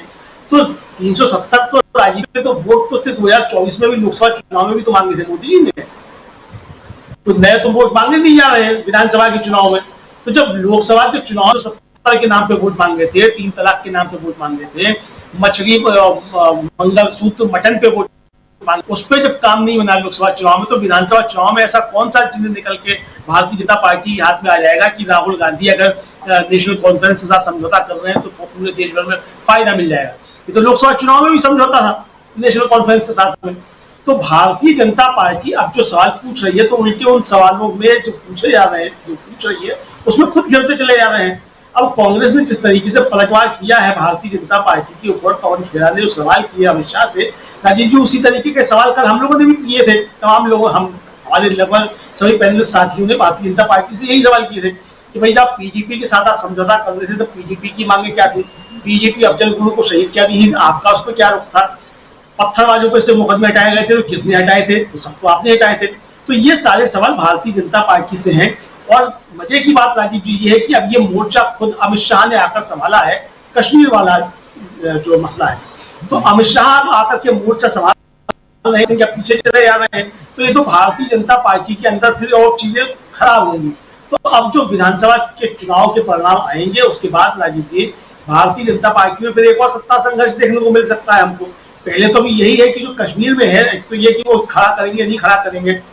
राहुल गांधी जी जिस कह रहे थे कि जब बीजेपी के प्रवक्ता बोले कि वो हमारी रणनीति है कि हमने 3 सीटों पर खड़े नहीं किए, तो रणनीति के तहत घाटी में या जम्मू में अपने प्रत्याशी खड़े नहीं करेंगे, उसको भी रणनीति बताया जाएगा। तो ये रणनीति जो है वो रणनीति क्या है वो तो ये जाने क्या है क्या नहीं है, लेकिन कुल मिलाकर अभी तक ये समझा जाता है राजीव जी की जो संविधान का मसला है राहुल गांधी ने बताया है, उस पर ये बुरी तरीके से फंसे हुए नजर आ रहे हैं। और सुप्रीम कोर्ट का भी जो फैसला आया है राजीव जी आरक्षण को लेकर के, वो क्रीमी लेयर और वर्गीकरण तो उसमें मामले हैं, तो क्रीमी लेयर को लेकर के तो वो तो बिल्कुल एकदम से वो चाहे वो वर्गीकरण पर हो भी सकती है, क्रीमी लेयर पर तो सुप्रीम कोर्ट का फैसला जो बहुत ज्यादा सवालों के घेरे में, और उस पर तो जो उस वर्गीकरण के पक्ष में और विरोध में दोनों जो है वो इसके खिलाफ नजर आएंगे, क्योंकि जो दलितों को उसमें कहीं आर्थिक आधार नहीं है, जो आधार है उसमें वो सामाजिक अन्याय है, उसके आधार पे है। और क्रीमी लेयर जो है वो संविधान की जो मूल भावना है आरक्षण उसका उल्लंघन करता है,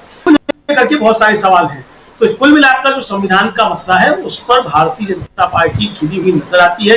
राहुल गांधी फिर इस मसले को उठा रहे हैं, उन्होंने कह दिया जैसे कि आज के कि इसमें हमको चाहे फायदा हो या नुकसान हो हम इसकी चिंता नहीं करेंगे, यानी अपने मुद्दे के प्रति जो कमिटमेंट है वो राहुल गांधी का दृढ़ है।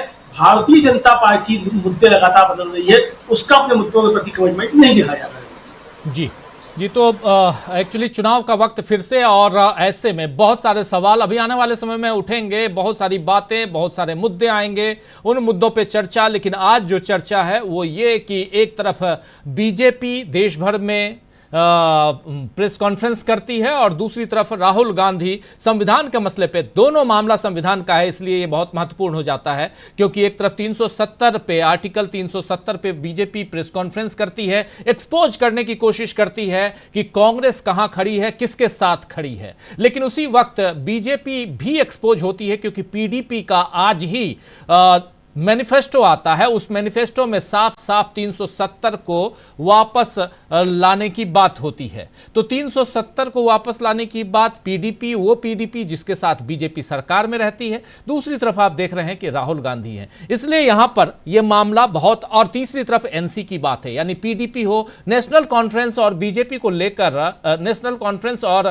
कांग्रेस पार्टी के गठबंधन से आखिर क्यों परेशान है बीजेपी, यह भी एक सवाल उठता है। क्या कांग्रेस और नेशनल कॉन्फ्रेंस इन दोनों के गठबंधन से बीजेपी को घाटा होने वाला है?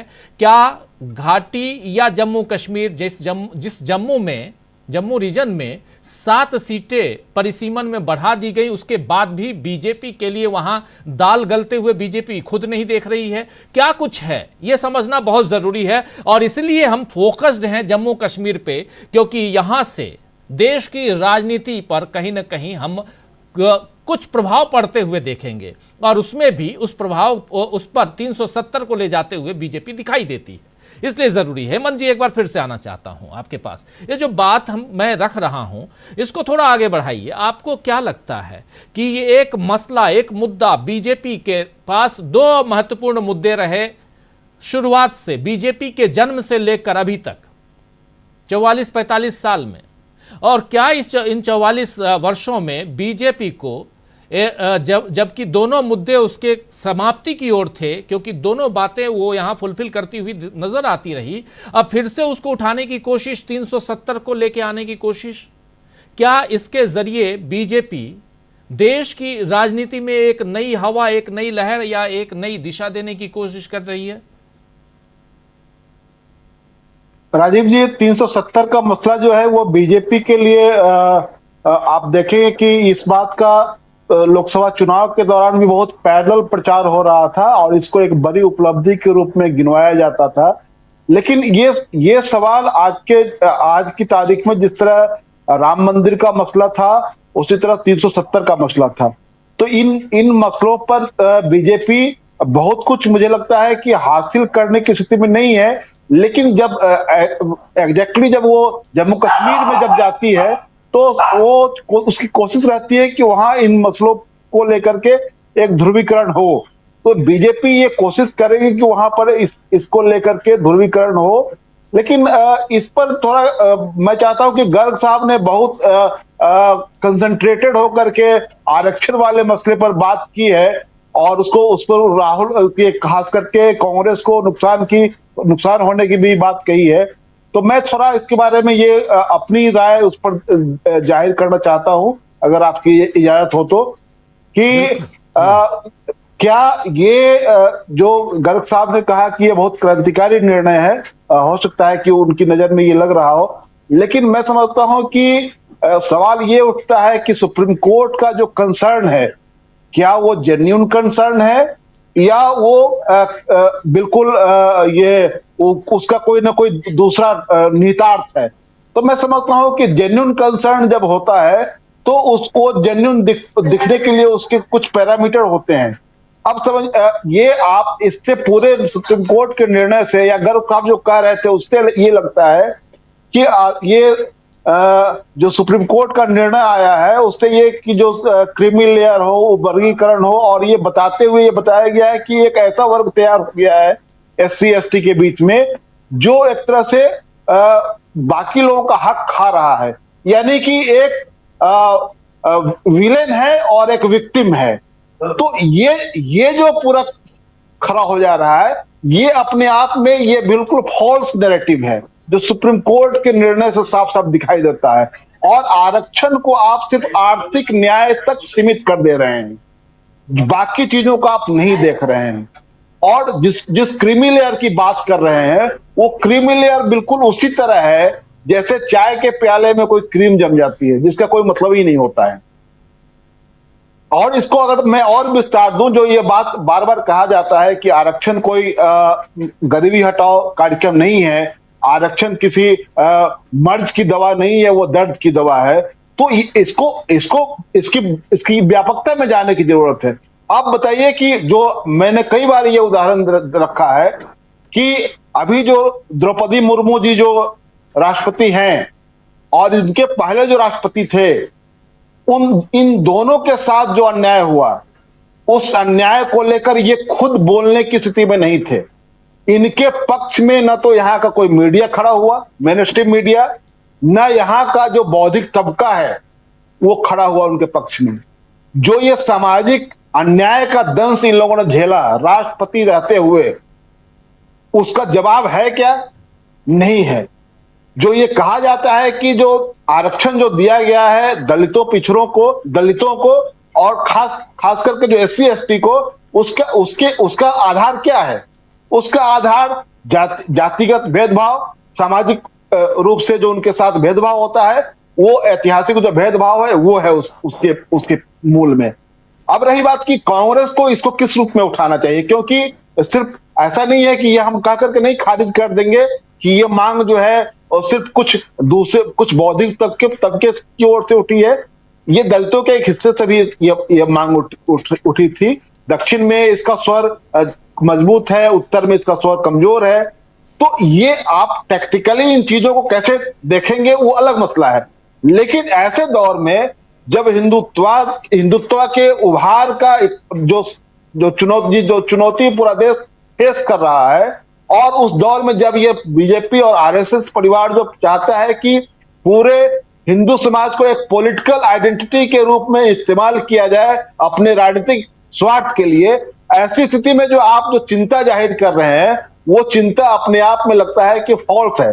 इसलिए कि जो बाबा साहब ने जो कहा था कि आरक्षण जब इंट्रोड्यूस हो रहा था, तो उसके पीछे जो लॉजिक दिया गया था कि बाकी चीजें जो आर्थिक न्याय का सवाल है, जो सामाजिक न्याय का सवाल है, वो सवाल अगर आप उसको एड्रेस नहीं करते हैं तो आरक्षण बहुत अधिक प्रभावी नहीं हो पाएगा।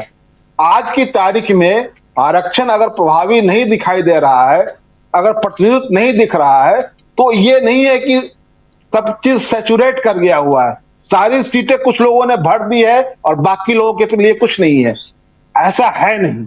तो ये जो पूरा नैरेटिव खड़ा किया जा रहा है, और इस नैरेटिव के पीछे जब कहा जा रहा है कि राज्यों को जो आप अधिकार दे रहे हैं, तो उसमें भी संवैधानिक सवाल है। जिस आर्टिकल 14 का उदाहरण गर्ग साहब दे रहे हैं, तो 342 341 का भी सवाल सामने में है कि उसको आप एड्रेस नहीं कर रहे हैं, उसको बाईपास कर रहे हैं। और आपका उदाहरण जो एक जज साहब ने दिया, उसके जरिए मैं कह रहा हूं कि उससे कंसर्न को समझा जा सकता है कि आप जब कहते हैं कि कोई व्यक्ति ट्रेन के डब्बे में चढ़ जाता है तो बाकी लोगों को चढ़ने नहीं देता है, तो ये जो नैरेटिव है, ये बिल्कुल चाय पान की दुकानों पर खड़ा करने वाला नैरेटिव है।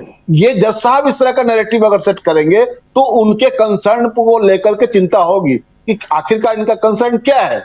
आपको जो साफ साफ दिख रहा है, उस कंसर्न में मुझे लगता है कि कहीं ना कहीं ये दिक्कत है, जिसकी वजह से ये क्लासिफिकेशन का मामला और क्रीमी लेयर का मामला जो है एक तरह से एडवाइस है कोर्ट का, लेकिन उसको प्रधानमंत्री जी ने तो उसको एड्रेस कर दिया। क्लासिफिकेशन के बारे में उन्होंने कुछ नहीं कहा। उन्होंने लोकसभा चुनाव में खुद बड़ा बड़ा भाषण दिया। तो आज तो बीजेपी इसके पक्ष में खड़ी है कि हाँ क्लासिफिकेशन नहीं होना चाहिए? बीजेपी नहीं खड़ी है। संकट दोनों के सामने में है, लेकिन संकट उनके सामने में इसलिए ज्यादा ये है कि उनको लग रहा है कि सोसाइटी के तरफ से जो हमको चुनौती मिलती है, जो हिंदुत्व को जो चुनौती मिलती है, खास करके SC/ST तबके से, ओबीसी से, उस तबके को तोड़ा जाए, ये उनकी चिंता ये है। कांग्रेस के लिए दूसरी चिंता है। कांग्रेस के लिए ये चिंता नहीं है। कांग्रेस को की चिंता और बीजेपी की चिंता में दोनों में फर्क है। इसलिए मैं समझता हूं कि ये जो सुप्रीम कोर्ट का जो निर्णय है वो आर्थिक ज्यादा उनका जोड़ है उस पर, और इसलिए जब EWS का मामला सुप्रीम कोर्ट के पास गया तो उन्होंने इसको बिल्कुल ये स्वीकार कर लिया, उस पर कोई सवाल ही नहीं उठाया। और इस सरकार ने EWS लागू करके इस पूरे देश आरक्षण की अवधारणा को ही खत्म कर दिया। इसलिए ये चाहते हैं कि पूरा जो मामला है आरक्षण ही डायलूट हो जाए, इसलिए लैटरल एंट्री के जरिए उसको व्यापकता में नहीं देखेंगे तो सुप्रीम कोर्ट का निर्णय बहुत क्रांतिकारी लगेगा। लेकिन सभी चीजों को आप मिलाकर अगर देखेंगे तो लगेगा कि चीजें कहीं ना कहीं आरक्षण को डायलूट करने की दिशा में लेकर के जा रही। ये सुप्रीम, अगर मान लीजिए कि एक उदाहरण है कि मनोज वाजपेयी के भाई जो किसी NHPC में वो मैनेजर हुआ करते थे, आज वो ज्वाइंट सेक्रेटरी है वहां पर सरकार में, तो किस है वो, कौन सी विशिष्टता है जिसके आधार पर ज्वाइंट सेक्रेटरी बन गए? वो कौन सा की विशेषज्ञता है जो सरकार जो तर्क देती है कि हम विशेषज्ञों को लेकर के आ रहे हैं, जवाब देती है कि मनमोहन सिंह, मोन्टेक आहलूवालिया, सैम पित्रोदा, ये तमाम तरह के लोग जो है ये सब लैटरल एंट्री से आए थे। इतना फॉल्स, इतना फार्स ये जवाब कोई सरकार दे सकती है, चाहे उनका प्रवक्ता दे सकता है कि आप इस तरह के नैरेटिव गढ़ें सैम पित्रोदा के बारे में, मनमोहन सिंह के बारे में, मोन्टेक आहलूवालिया के बारे में। तो ये और दूसरी ओर आप एक ऐसे व्यक्ति के एक मैनेजर को उठा करके आप उसको ज्वाइंट सेक्रेटरी बना देते हैं। तो आरक्षण के पूरी अवधारणा को, जो उसका सामाजिक पहलू जो है, जो प्रतिनिधित्व और हिस्सेदारी और भागीदारी का जो सवाल है, इसको आप नहीं समझेंगे तो लगेगा कि ये कुछ लोग क्रीम खा रहे हैं। तो क्रीम कहाँ है? आप उसके आंकड़े तो होने चाहिए कुछ। आप आंकड़े राज्य सरकार को जुटाने के लिए कहते हैं, लेकिन आप ये भी तो दिशा निर्देश दे सकते थे कि सरकार जाति जनगणना करवाए, क्योंकि ये इस तरह का भेद कुछ ही लोग तो सब कुछ खा जा रहे हैं, तो उसको जांचने के लिए, उसको परखने के लिए होना चाहिए। तो मुझे लगता है कांग्रेस के सामने जो चुनौती है वो उस तरह की वो चुनौती बीजेपी के सामने है, लेकिन दोनों का डायमेंशन अलग अलग है। इसको कांग्रेस कैसे डील करेगी वो अलग मसला है, लेकिन इसको इसी कॉन्टेक्स्ट में डील करना होगा कि हिंदुत्व के उभार के दौरान ये पूरा जो निर्णय आ रहा है वो पूरी तरह से एक तरह से उस चुनौती को खत्म करने की दिशा में जाएगा, ये जिससे लेकर के हिंदुत्व को चुनौती मिलती है। जी, बहुत सारी बातें आपने कही हैं और उसमें आरक्षण का मसला, हालांकि आज हमारे सब्जेक्ट में वो नहीं था, लेकिन फिर भी चूंकि चर्चा आरक्षण की हुई है, गर्ग साहब ने भी अपनी बात रखी और एक ऐसा मसला है जिस पे अभी बहुत चर्चा चल रही है। सबके अपने अपने विचार हैं, अपने अपने विचारों को लोग रख रहे हैं। आरक्षण एक हिंदुस्तान में हमेशा एवर गोइंग, हमेशा की तरह हम लोग देख रहे हैं कि उस पर चर्चा होती रही है और सबके अपने विचार अपने अपने हिसाब से हैं विचार, और वो रहेंगे। उस पर गर्ग साहब के पास आऊँगा तो गर्ग साहब इसमें और जोड़ना चाहेंगे तो ज़रूर जोड़िएगा। थोड़ा सा इस चर्चा को आगे बढ़ाते हैं। इस बीच खबर ये आ रही है कि केंद्र सरकार ने आज कैबिनेट में एक फैसला लिया है। फैसला है यूनिफाइड पेंशन स्कीम का फैसला।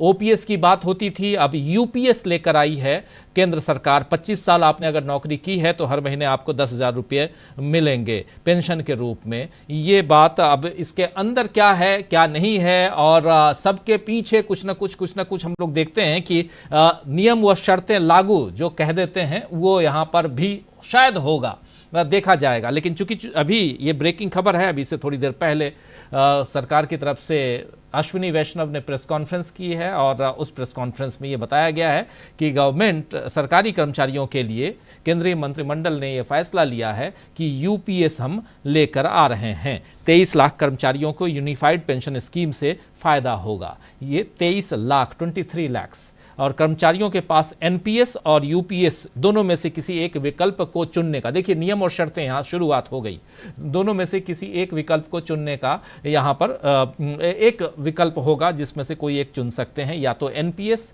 या यूपीएस, यूनिफाइड पेंशन स्कीम।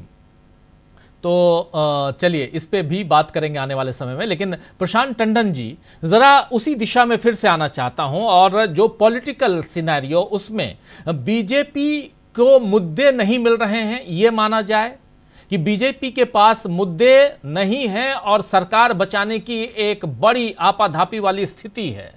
चुनाव सिर पे हैं, जम्मू कश्मीर और हरियाणा के चुनाव काफ़ी टफ हैं, ऐसे में मुद्दा चाहिए क्या? ऐसे में 370 पर, क्योंकि परसों अभी 2-3 दिन पहले राहुल गांधी और मल्लिकार्जुन खड़गे पहुंचते हैं जम्मू कश्मीर, और उसके बाद से इनको एक मुद्दा मिलता है। उस मुद्दे पे अभी तक, इसलिए हम भी चर्चा कर रहे हैं क्योंकि अभी तक लगातार हम देख रहे हैं कि 370 और उसके इर्द गिर्द ही बातें हो रही हैं। कोलकाता से अगर बाहर निकलिए तो 370। क्या ये मुद्दों का अभाव, और ऐसे में यहां से कुछ बीजेपी के लिए फायदा मिलता हुआ दिखाई देता है आने वाले चुनावों में? अनम्यूट कीजिए प्लीज।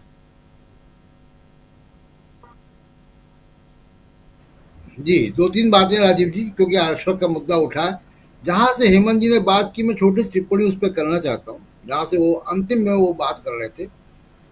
सुप्रीम कोर्ट ने इतना सो कॉल्ड ऐतिहासिक फैसला कर दिया, किस आधार पर किया? कोई स्टडी है, कोई सर्वे हुआ है, रेफरेंस पॉइंट क्या है? सुप्रीम कोर्ट में कोई भी चला गया और उसने एक याचिका दायर की, उस पर बहस हुई, उस आधार पर आपने जो है एक थ्योरी क्रिएट कर दी कि कौन वंचित है, कौन ज़्यादा वंचित है, कौन कम वंचित है। और संविधान की स्पिरिट के इतर संविधान की भावना कुछ और कहती है। मैं उस पर बहुत कई बार कह चुका हूं कि वो आर्थिक सुधार कार्यक्रम नहीं है। तो ये जो अगर रेफरेंस पॉइंट वो बिहार की जातिवार सर्वे को ले लेते तो भी चलो माना जाता है कि हाँ भाई कौन आगे है कौन पीछे गया, तो कोई रेफरेंस नहीं है, वो आगे हम समय देखेंगे। दूसरी इंपॉर्टेंट बात राजीव जी ये है उसमें कि सोशल जस्टिस की जो पॉलिटिक्स है उसके माइक्रो डिटेल में हम नहीं जाएं। सोशल जस्टिस की पूरी जो नैरेटिव है ये बीजेपी के खिलाफ है। बीजेपी इसको जानती है कि वो सोशल जस्टिस की पॉलिटिक्स में एंट्री नहीं ले सकती, उसमें एंट्री लेंगे तो उनको नुकसान होगा। हिंदुत्व उनकी मोनोपोली है। अगर हिंदुत्व में कोई हार्ड हिंदुत्व, सॉफ्ट हिंदुत्व, छोटा हिंदुत्व, बड़ा हिंदुत्व लेकर जाता है तो वो फायदा बीजेपी को मिलता है। हम कमलनाथ के मामले में देख चुके, पहले भी कई बार देख चुके। तो वो उनकी मोनोपोली है। और हिंदुत्व क्या है?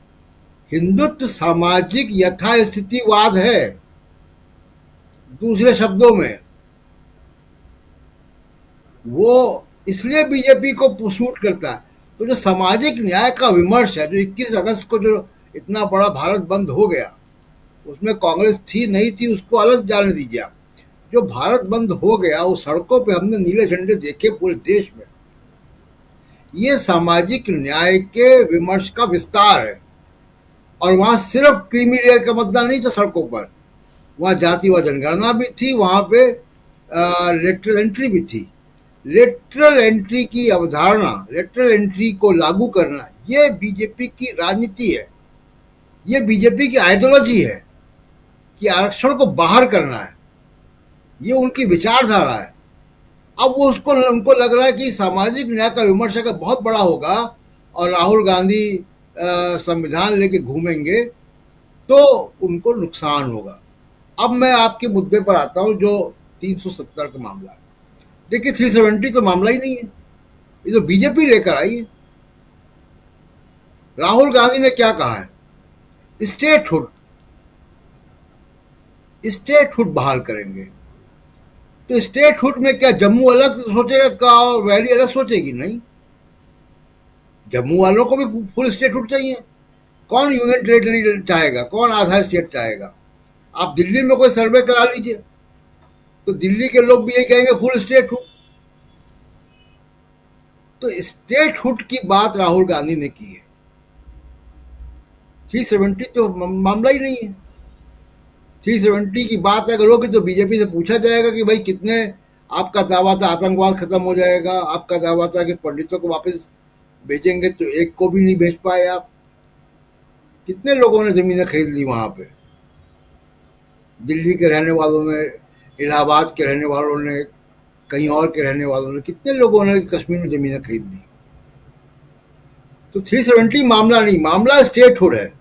और स्टेटहुड मोदी 20 जून को श्रीनगर में जाकर कह चुके हैं कि हम स्टेटहुड बहाल करेंगे।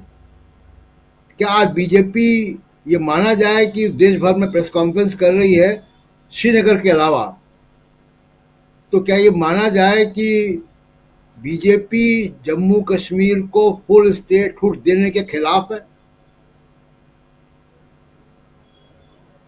इस चुनाव में जम्मू कश्मीर में स्टेटहुड मुद्दा है और इसमें जम्मू और वैली एक है, अलग अलग नहीं है।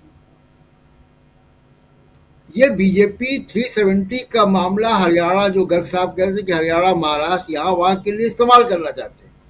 अपनी कोर जो कंस्टिट्यूंसी उसको किसी तरीके से इंटैक्ट रखने के लिए, उस कोर कंस्टिट्यूंसी को इंटैक्ट रखने के लिए, एक बनाए रखने के लिए, तो वो मुसलमानों के यहाँ बुलडोजर पे चलाते हैं कि वो एक जो है सांप्रदायिकता और ध्रुवीकरण बना रहे समाज में। इसी रणनीति का तहत है कि किसी एक मुसलमान को चूज कर लो, उसके बुलडोजर से घर उसका गिरा दो। और ये सारी चीजें सामाजिक न्याय के खिलाफ काम करने वाली बातें हैं। तो बीजेपी इस वक्त क्राइसिस मैनेज कर रही है। लंबा वक्त में लेना नहीं चाहता हूं, लेकिन इस पर कभी और चर्चा हो सकती है कि यूक्रेन में जो मोदी साहब ने किया है, एक कमजोर नेता के तौर पे सामने उभर कर आए हैं। दुनिया भर के और भारत के अखबार भी लिख रहे हैं कि आप पुतिन के पास गए, उसको गले लगा लिया, फिर जेलेंस्की ने कहा कि जी उनको गले क्यों लगा लिया, तो आप कीव चले गए, उनको गले लगा लिया। विदेश नीति विविध भारती का फरमाइशी नगमों का कार्यक्रम नहीं है। विदेश नीति में राष्ट्र हित सामने है।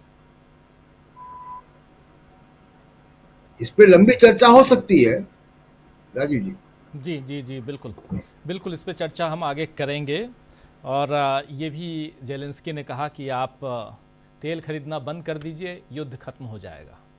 खैर, ये बहुत महत्वपूर्ण बात है, चलिए उस पर भी चर्चा करेंगे बाद में। लेकिन राहुल लाल जी, आप कैसे देखते हैं ये जो मुद्दे हैं, और उसमें ये खासकर 370 या राहुल गांधी ने स्टेटहुड की बात की, हम भी लगातार स्टेटहुड की ही बात कह रहे थे, लेकिन उसके बाद इस चीज़ को, इस मसले को यहाँ तक लाया गया। 370 फिर से ये बहाली, हमने देखिए 370 हटा दिया देश के लिए। और जो जिस तरफ इशारा कर रहे थे, महत्वपूर्ण इशारा श्रवण गर्ग साहब का था कि इस मुद्दे पे कहीं ना कहीं बीजेपी जो है वो, क्योंकि देश का जो सेंटिमेंट है और उसमें 370 का मसला वो, और उसमें जो लोग छिटके हुए बिदके हुए हैं बीजेपी से और इस खेमे में आए हुए हैं कांग्रेस के खेमे में, वो कहीं ना कहीं फिर से उसे अपनी तरफ लेने की कोशिश है। और उसमें खासकर कांग्रेस को आगे नहीं बढ़ना चाहिए। हालांकि कांग्रेस इस मसले पे अभी तक कुछ आधिकारिक तौर पर कहती हुई नजर नहीं आती है। राहुल गांधी के भाषण में भी ये बात नजर नहीं आती, लेकिन महत्वपूर्ण तो है ही, जिसको लेकर अभी तक कूदी हुई है बीजेपी और लगातार चर्चा कर रही है। क्या फिर से एक मुद्दा खोजने की कोशिश है बीजेपी की तरफ से? राजीव जी, जो आप कह रहे हैं कि भारतीय जनता पार्टी के पास मुद्दों की कमी है क्या, लगातार ये सवाल, मुझे लग रहा है भारतीय जनता पार्टी के पास मुद्दों की बेहद कमी हो गई। यही कारण है कि प्रधानमंत्री चाहे लाल किले के प्राचीर से भाषण दें या कहीं अन्य जगह पे भी भाषण दें, उसमें भी हम लोगों को लगातार रिपीटेशन सुनाई दे रहा है, मुद्दों की बड़ी सख्त कमी नजर आ रही है। अब हम लोग आते हैं 370 के मामले को लेके। ध्यान हो राजीव जी कि 370 के मामले को लोकसभा चुनाव के समय में काफी गंभीरता के साथ राम मंदिर के साथ पैरेलल उठाया जा रहा था। यहां तक कि राजस्थान में तो एक स्थानीय देवता है, गुरु है, उनको भी उन्होंने जो है कि श्रीनगर का, वो राजस्थान के श्रीनगर की बात कर रहे थे प्रधान, वो उनका जन्म जो है कि राजस्थान के श्रीनगर में हुआ था, लेकिन उसको वो श्रीनगर बता दिया था प्रधानमंत्री ने अपने भाषण में। तो प्रधानमंत्री उसमें भी 370 के मामले को बड़े जोर शोर से उठा रहे थे। लेकिन जैसे जैसे चुनाव आगे गया, अगर याद करें, जैसे ही ये खबरें आई कि बीजेपी घाटी में चुनाव नहीं लड़ेगी, वो केवल जम्मू में ही चुनाव लड़ेगी, उसके बाद से जब बीजेपी के ऊपर हमले हुए कि भाई आप तो कह रहे थे विकास की बड़ी तीव्र गंगा बहा दी है वहां पे, पिछले 5 वर्षों में जब से वहां पे एक तरह से 370 हटने के बाद से, तो फिर बीजेपी बैकफुट पे चले गए। बीजेपी ने उसके बाद 370 के मामले को लोकसभा चुनाव में ही हटा दिया। राम मंदिर को तो हटाया ही, लोकसभा चुनाव के बीच में चुनाव में समझ में आया कि ये मामला नहीं चलने वाला है। अब अगर उस मामले को फिर से उठाने का प्रयास कर रहे हैं, तो देखिए जब राम मंदिर का निर्माण हो गया, वो तमाम तरह की चीजें हो गई, वो मामला नहीं चला। 370 के मामले को ये कहते कि नेशनल कॉन्फ्रेंस के साथ गठबंधन कर रहे हैं। नेशनल कॉन्फ्रेंस राजीव जी अलग पार्टी है, उसका मैनिफेस्टो अलग होगा। कांग्रेस एक अलग पार्टी, उसके मैनिफेस्टो अलग होंगे। फिर दोनों का जो दोनों अगर कॉमन मिनिमम प्रोग्राम होगा वो अलग है। और वो प्रशांत जी ने बिल्कुल सही कहा कि कॉमन मिनिमम प्रोग्राम है एक वहां राज्य की, पूर्ण राज्य की फिर से स्टेटहुड की फिर से वापसी का मामला। और यही इसी पॉइंट पे कांग्रेस और नेशनल कॉन्फ्रेंस एक है, इसमें कोई मतभेद की स्थिति नहीं है। अब सवाल तो फिर भारतीय जनता पार्टी के साथ है कि अगर वो वहां पे 10 वर्ष बाद चुनाव हो रहे हैं, जब सदन के भीतर भी कहा गया था कि उस राज्य को सही समय आने पे उस राज्य को पूर्ण राज्य का दर्जा दिया जाएगा, 2019 में भी कहा गया था इस चीज को, तो फिर वो समय कब आएगा? वो समय का अनंत काल के बाद आएगा, जब आप चुनाव करा ही रहे हैं, परिसीमन हो ही चुका था, पूर्ण राज्य का दर्जा देते और चुनाव करा लेते। तो ये जो स्थिति है 370 को लेके, जो कश्मीर से बाहर मामले को बदलने का, भटकाने का प्रयास है राजीव जी, देखिए इसमें भी बेरोजगारी का मामला, महंगाई का मामला, तमाम दूसरे मामले के जो स्वर है वो काफी तेज हो चुके हैं। ऐसे स्थिति में 370 के माध्यम से फिर से वो अपने पुराने वोटर्स को जोड़ लेंगे। वो स्थिति अब आप पब्लिक डिबेट में कहीं पे भी जाइए, आप वहां पे आपको वो स्वर 370 के प्रति अब उसी रूप में सुनाई नहीं देगा। और उसमें कांग्रेस को घेर पाना, बिल्कुल एक राहुल गांधी ने जिस तरह से सजे हुए तौर पर बयान दिया श्रीनगर में भी बयान दिया, तमाम कांग्रेस के तमाम जो बयान है। और सवाल तब यही पूछे जा रहे हैं कि भाई आप अगर समझौता कर लेते हैं, महबूबा मुफ्ती के साथ सरकार बना ले रहे हैं, आपके समझौते नेशनल कॉन्फ्रेंस के साथ भी रहा अटल बिहारी वाजपेयी सरकार में, ये दोनों पार्टियां एनडीए की घटक दल रह चुकी हैं। दोनों, किसी के साथ आपने केंद्र में सरकार बनाई, किसी के साथ आपने राज्य में सरकार बनाई, और उस गठबंधन के आधार पर कांग्रेस को घेरना, मैंने पहले इसलिए कहा था कि 370 के मामले पे भारतीय जनता पार्टी कांग्रेस को जितना ही घेरने का प्रयास कर रही है, वो अब खुद घिरती हुई चली जा रही है। सवाल उठ रहे हैं, जो आप सवाल उठा रहे हैं कि क्या मुद्दों की कमी है, क्योंकि इन मुद्दों से जितना उन्हें प्राप्त करना था बीजेपी को, वो प्राप्त कर चुकी है। ये ऑप्टिमम लेवल पे ये मामले पहुंच चुके हैं राजीव जी, अब उसकी कोई अब भी नहीं बची है। राम मंदिर की तरह ये मामला भी अब समाप्त हो चुका है। मामला अब यह है कि आखिर क्यों भारतीय जनता पार्टी कांग्रेस और नेशनल कॉन्फ्रेंस के गठबंधन से क्यों डरी हुई है। वो डर है उनका, सीधा सीधा दिखा रहा है। हरियाणा को जीत के आसपास खड़े नहीं है। अमलेंदु जी ने जो उदाहरण दिया वो तो दिया ही, वहां के वित्त मंत्री का भी बयान देखिए। वित्त मंत्री कह रहे हैं कि कांग्रेस की सरकार आएगी। वो बोल रहे हैं, वित्त मंत्री का बयान है कि कांग्रेस, हरियाणा के वित्त मंत्री का, कि कांग्रेस की सरकार आएगी, लेकिन हम 6 महीने में ऑपरेशन लोटस चला के उस कांग्रेस की सरकार को तोड़ देंगे। बताइए क्या संकेत देना चाह रहे हैं। यानी गाये बगाए सभी लोग, बीजेपी के लोग कहीं कहीं हरियाणा के चुनाव में जा रहे हैं और हार स्वीकार करते हुए चले जा रहे हैं। वो, उनको जीत के खुद ही अंदाजा नहीं है, उनके तमाम मंत्रियों को, उनके नेताओं को। तो इसलिए 370 के मामले पे वो जो घेरने के प्रयास हो रहा है, वो प्रयास विफल है। दूसरी चीज, जो राहुल गांधी जो संविधान को उठा रहे हैं, देखिए 370 के मामले से संविधान के मामले को उठाना और राहुल गांधी द्वारा संविधान के मामले को उठाना, जिस तरह से 21 अगस्त का भारत बंद, अभूतपूर्व किस्म का भारत बंद हुआ, अलग अलग जगहों पर स्वतः स्फूर्त ढंग से हम लोगों ने देखा, उस दिन स्थितियां बनी और वो भारत बंद के एक विस्तृत मुद्दे उठ गए थे उसमें। वो केवल सुप्रीम कोर्ट के मामले तक नहीं रहा वो मामला, उस मामले में आ गया कि क्या आरक्षण के ऊपर हमले हो रहे हैं, संविधान के ऊपर हमले हो रहा है, लेटरल एंट्री का मामला, जातिगत जनगणना का मामला। वो एक बड़े पैमाने पे वो आंदोलन उस दिन हुआ है। और राहुल गांधी ने जो आज मुद्दा उठाया है, प्रयागराज में जिस मुद्दे को उठाया है कि आप जातिगत जनगणना जी, वो इतना महत्वपूर्ण मामला है कि आप आईटीआई में क्या ट्रेनिंग देने का काम करते हैं। उन्होंने कितना अच्छा उदाहरण दिया राजीव जी कि एक मोची को ट्रेनिंग देने के लिए बुलाया गया, मोची ने उल्टे जो ट्रेनर को ही ट्रेनिंग दे डाली।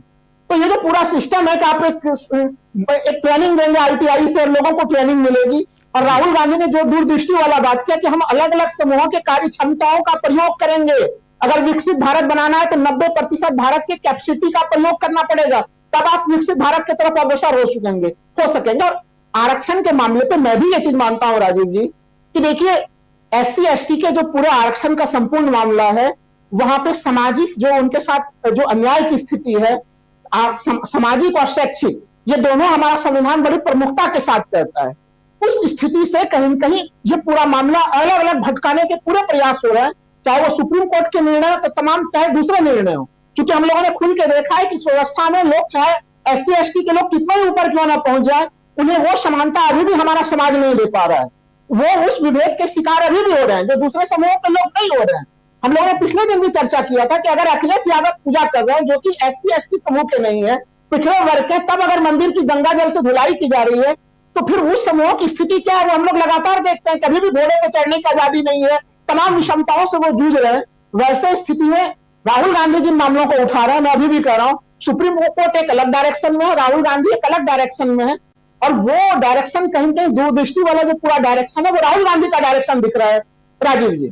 जी, राहुल गांधी का अलग डायरेक्शन, लेकिन राहुल गांधी के नाम चिट्ठी लिखनी पड़ी, 10 सवाल पूछने पड़े। और पहली बार पिछले 10 साल में अमित शाह राहुल गांधी या सत्ता पक्ष का कोई भी राहुल गांधी के नाम खुला पत्र लिख रहा है, 10 सवाल पूछ रहा है। गर साहब, जरा समझना चाहता हूं, क्या ये परिवर्तन है या आपको भी शायद, मुझे याद नहीं आ रहा है कि राहुल गांधी के नाम सत्ता पक्ष, और उसमें भी चाहे नरेंद्र मोदी हों या अमित शाह हों या ऐसे कैबिनेट मिनिस्टर रैंक का कोई राहुल गांधी के नाम चिट्ठी लिखा हो।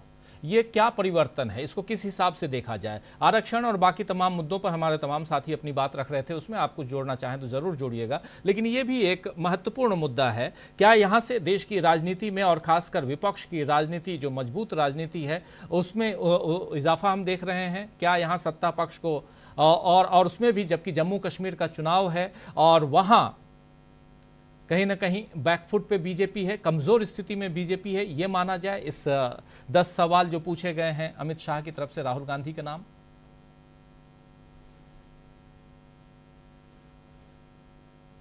अनम्यूट कर लीजिए गर साहब। भारतीय जनता पार्टी इस समय अपने सबसे बड़े संकट में है पिछले 10 सालों के बाद, और ये तमाम राज्यों में भारतीय जनता पार्टी हारने वाली है। महाराष्ट्र में, हरियाणा में, झारखंड में, दिल्ली में, बिहार में, सब जगह हारने वाली है।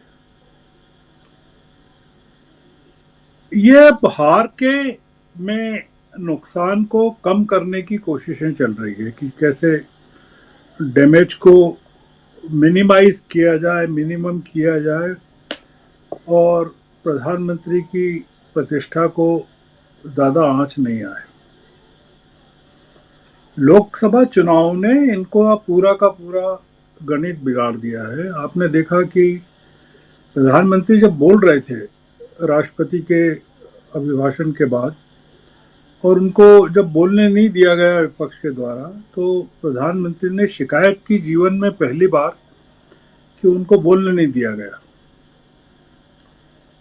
और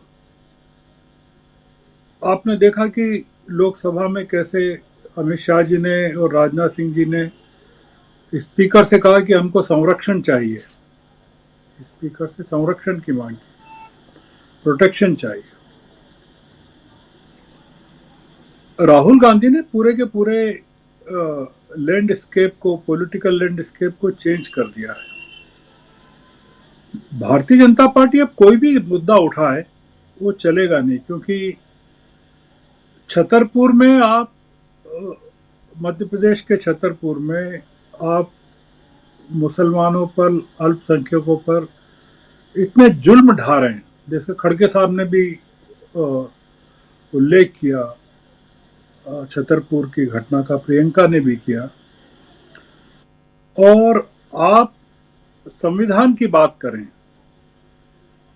भारतीय जनता पार्टी, ये दोनों साथ साथ नहीं चल सकते।